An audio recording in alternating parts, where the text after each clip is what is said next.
কেমন আছো আমার ধারাপাতের বন্ধুরা? সবাই নিশ্চয়ই খুব ভালো আছো, আমিও ভালো আছি। অনেকদিন পর সরাসরি আবার তোমাদের সামনে আমি শর্মিষ্ঠা আমার ধারাপাতকে নিয়ে চলে এসেছি। আর আজকে আমার পাঠ্য হলো শব্দ ভান্ডার।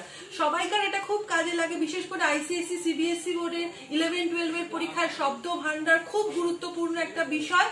এছাড়া চাকরির বিভিন্ন পরীক্ষায় শব্দ ভান্ডার খুব কাজে আসে এবং আমরা প্রতিদিনের যে সমস্ত শব্দগুলো ব্যবহার করি তার বেশিরভাগটাই এই শব্দ ভান্ডারের অন্তর্গত, কিন্তু আমরা সেটার দিকে বিশেষ একটা খেয়াল দিই না।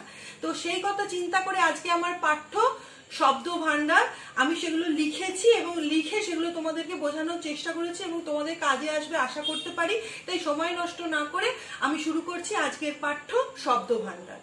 আচ্ছা, বাংলা শব্দ ভান্ডারকে প্রথমে দুভাগে ভাগ করা যায়, মৌলিক শব্দ বা নিজস্ব শব্দ, আর হচ্ছে আগন্তুক শব্দ বা কৃত ঋণ শব্দ। মৌলিক শব্দকে আবার তিন ভাগে ভাগ করা যায়, তৎসম শব্দ, অর্ধ তৎসম শব্দ আর তদ্ভব শব্দ। আগন্তুক শব্দকেও তিন ভাগে ভাগ করা যায়, দেশি শব্দ, বিদেশি শব্দ আর প্রতিবেশী বা প্রাদেশিক শব্দ। মৌলিক শব্দ বা নিজস্ব শব্দ কাকে বলে? সেটা হচ্ছে যে সকল শব্দ প্রাচীন ভারতীয় আর্য ভাষা থেকে বাংলা ভাষায় এসেছে সেগুলোকে মৌলিক শব্দ বলে। এটাকে আবার তিন ভাগে ভাগ করেছি আমরা জানি, তৎসম শব্দ, তদ্ভব আর অর্ধ তৎসম।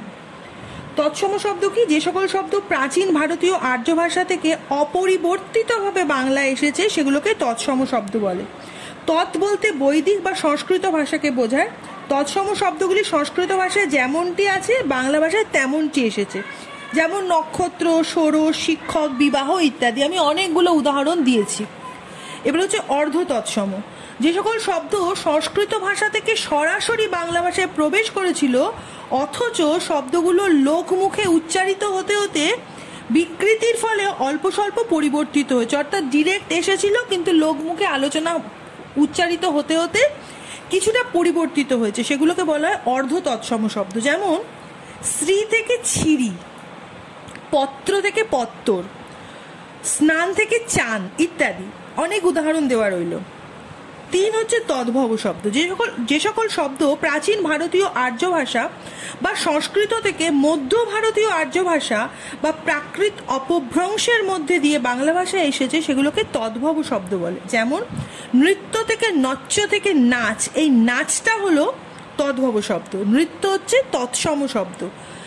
রাধিকা থেকে রাহিয়া থেকে রাই। আশা করি তোমরা বুঝতে পেরেছো।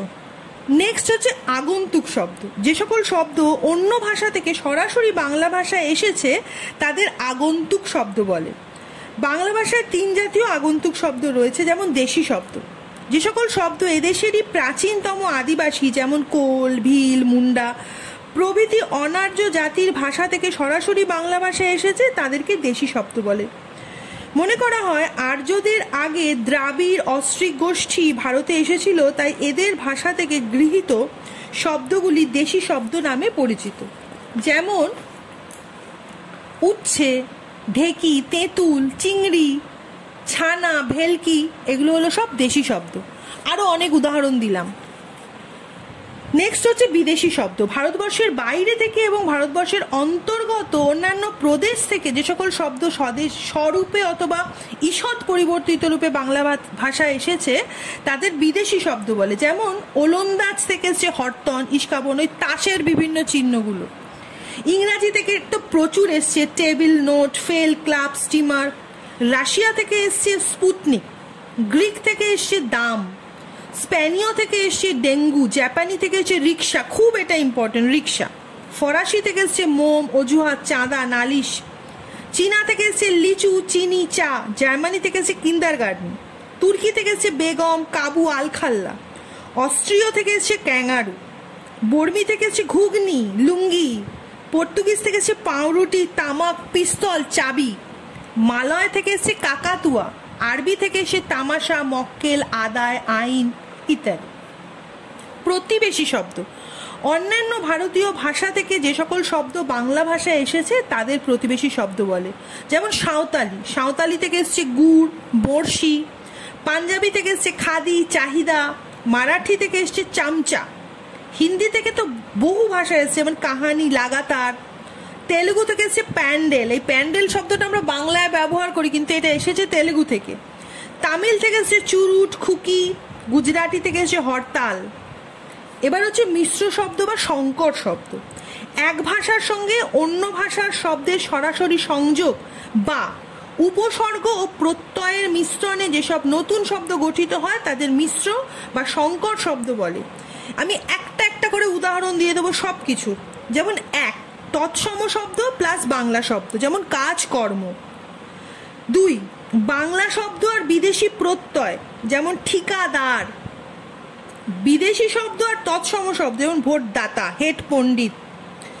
বিদেশি শব্দ প্লাস বাংলা শব্দ, যেমন হাট, বাজার, সাজ, সরঞ্জাম। নেক্সট, বিদেশি শব্দ প্লাস বিদেশি শব্দ, মানে দুটোই বিদেশি শব্দ, যেমন half time, time table, lady doctor. তৎসম শব্দ প্লাস বাংলা প্রত্যয়, যেমন 12 মেশে।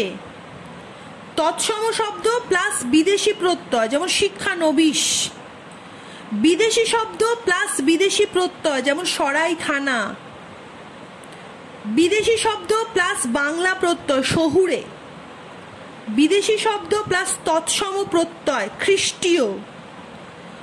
আর লাস্ট, বাংলা শব্দ প্লাস সংস্কৃত প্রত্যয়, কাকড়ময়, আমিত্ব ইত্যাদি। আমি এছাড়াও অনেক অনেক উদাহরণ দিয়েছি এবং এটা মোটামুটি আমার বাংলা শব্দভাণ্ডারের প্রথম পর্ব। এই কটা শব্দভাণ্ডার থেকে শব্দ পড়লে হবে না বা তোমরা মনেও রাখতে পারবে না। আমি চেষ্টা করব বেশ কিছু শব্দ আলাদা আলাদা করে, যেগুলো খুব ইম্পর্টেন্ট এবং পরীক্ষায় এগুলো খুব দেয়। এটা মোটামুটি আমাদের সিবিএসই, আইসিএসসি ক্লাস 11-12 রয়েছে, অনেক সময় ক্লাস 7-8-এরও থাকে, বিভিন্ন বোর্ডে, ত্রিপুরা বোর্ডে আছে এটা।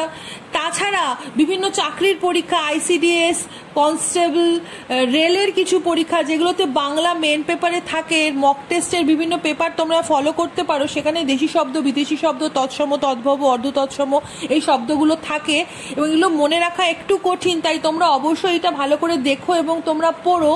আজকে এই পর্যন্ত। আমি শর্মিষ্ঠা আমার ধারাপাতকে নিয়ে আবার খুব তাড়াতাড়ি ফিরে আসবো। আর তোমরা অবশ্যই প্রতিবারের মতো এই কথাটা বলবো যে তোমরা আমার ধারাপাতকে শেয়ার করো, লাইক করো এবং সাবস্ক্রাইব করো।